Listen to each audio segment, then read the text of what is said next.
ETF index mutual funds నేర్చుకుని stock మార్కెట్లో రాణించాలనుకుంటున్నారా? వెంటనే ఈ నెంబర్కి కాల్ చేయండి.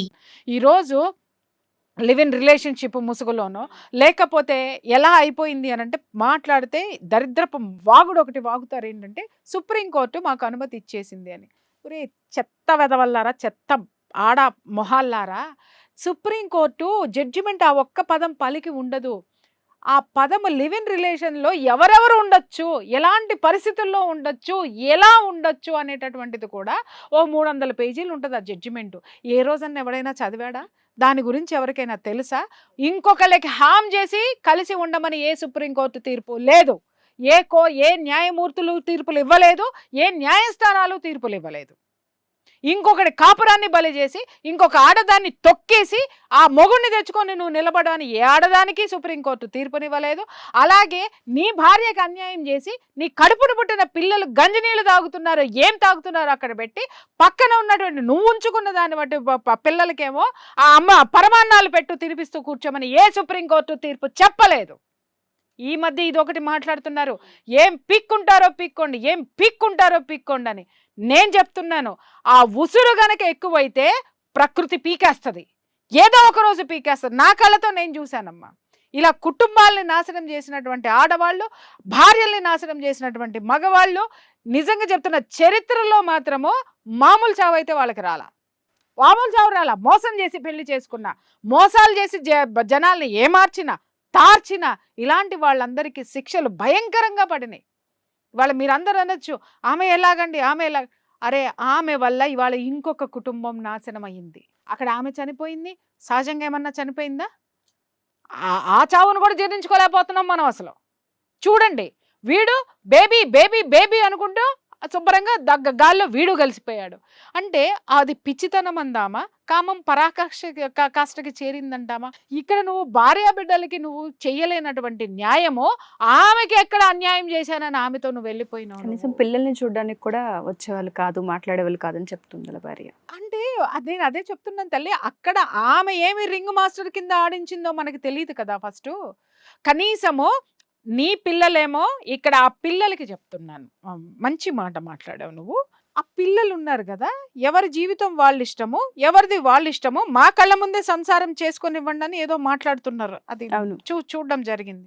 మీ అమ్మేమో మిమ్మల్ని పెట్టుకొని మీ కేరింగ్ తీసుకుంటూ మిమ్మల్ని పోషించుకుంటూ మీకు ఏ లోటు లేకుండా మీ అమ్మ మిమ్మల్ని చూస్తూ మీ దగ్గరే సంసారాలు చేసుకోవాలా ఇంకొకళ్ళని తెచ్చుకుని. కానీ మీరు మాత్రము, మీ అమ్మ మాత్రము ఇంకొకళ్ళ సంసారంలోకి వెళ్ళిపోయి ఆ సంసార బంధాలని తెంచేసేసి ఆ పిల్లల పసిపిల్ల, ఆ 7 సంవత్సరాల పసిపిల్ల ఆడపిల్ల ఆ ముఖం చూడకుండా, ఆ భార్య బిడ్డల్ని చూడకుండా వాడు మాత్రం ఊడబిక్కొని వచ్చేసి నీ ఇంట్లో కూర్చొని సంసారం చేయాలా మీ అమ్మతోటి? ఎక్కడి న్యాయం ఇది? వాళ్ళ జీవితం వాళ్ళ ఇష్టం అండి అనంటే నిన్ను వదిలేసి నీ తల్లి పోతే నువ్వు ఇదే మాట మాట్లాడేదానివా, మాట్లాడేవాడివా? ఛాన్సే లేదు. ఎవరికి చెప్తున్నారమ్మా వీళ్ళందరూ నీతులు శుద్ధులు? ఎవరి కోసం మాట్లాడుతున్నారు? ఏం ఇంటర్వ్యూలు చేస్తున్నారు? నాకు చెప్పండి. అసలు ఏమి ఇవ్వదలుచుకున్నారు వీళ్ళు ప్రపంచానికి? ఏ సందేశం ఇవ్వదలుచుకున్నారని మాట్లాడుతున్నాను నేను. అంటే మీ అమ్మ జీవితం మీ ఇష్టం, మీ జీవితాలు మీ ఇష్టమో, మిమ్మల్ని నమ్మినందుకు ఇంకొకళ్ళ జీవితం, మిమ్మల్ని అడ్డుకొని వచ్చినందుకు మీ చేష్టల కోసం ఇంకొకళ్ళ జీవితం నష్టం, కష్టం, నాశనం. మనం తెలుసుకోవాల్సింది ఏంటంటే, మనం అనుకుంటాం ఉషా నా ఇష్టం, నా జీవితం, నేను బ్రతుకుతాను. ప్రతి ఒక్కళ్ళు మాట్లాడేటటువంటి మాట, నా లైఫ్ నా ఇష్టం, నువ్వెవడ్రా అడగడానికి?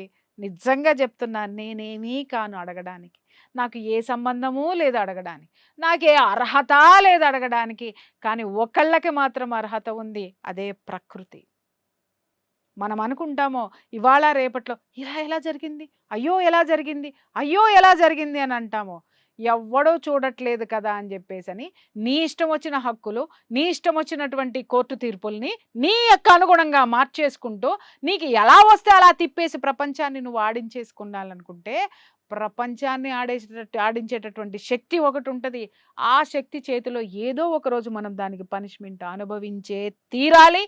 దానికి ప్రత్యక్ష సాక్ష్యమే ఈ సంఘటన. చెప్పినట్టుగానే గిల్ట్ అనేది ఒకటి ఉంటుంటుంది, మనస్సాక్షి అనేది ఒకటి ఉంటుంది. ఇవాళ లేదు ఉషా, నేను చెప్తున్నాను, మనస్సాక్షిని చంపేస్తున్నారు. చంపుకుని అనను, చంపుకోవడం వేరు, చంపేయడం వేరు. అర్థమైందమ్మా? చంపుకోవడం అంటే మదన పడడం, చంపేయడం అంటే పీక్ పక్కన పడేయడం అన్నమాట. అక్కర్లేదు అది నాకు.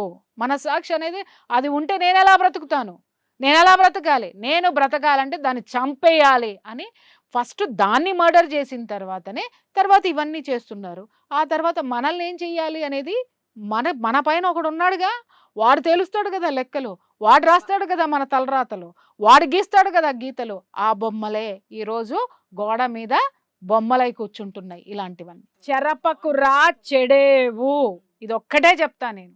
ఇంకొకళ్ళ కాపురాల్లో దూరి మీ ఇష్టం వచ్చిన వేషాలన్నీ వేసి కాపురాల్ని కూల్చి మొగుళ్ళని వేరు చేసి ఈ విధంగా చేసేటటువంటి ప్రతి ఒక్క ఆడవాళ్ళు, కాపురాలను కూర్చేటటువంటి ఆడవాళ్ళకి నేను చెప్తున్నాను కదా, ఎవరికైనా ఇలాంటి దుర్గతి ప్రతి ఒక్కరికి పట్టాలని లేదు. కానీ ఇంతకంటే నీచమైనది, ఇంతకంటే ఘోరమైనవి, ఇలాంటి ఘోరమైనటువంటి వాటిల్నే మీరు కూడా ఫేస్ చేయాల్సి వస్తుంది. Thank you ma'am. సుమన్ టీవీలో మీ పర్సనల్ అండ్ బిజినెస్ ప్రమోషన్స్ కోసం కింది నెంబర్కి కాంటాక్ట్ చేయండి.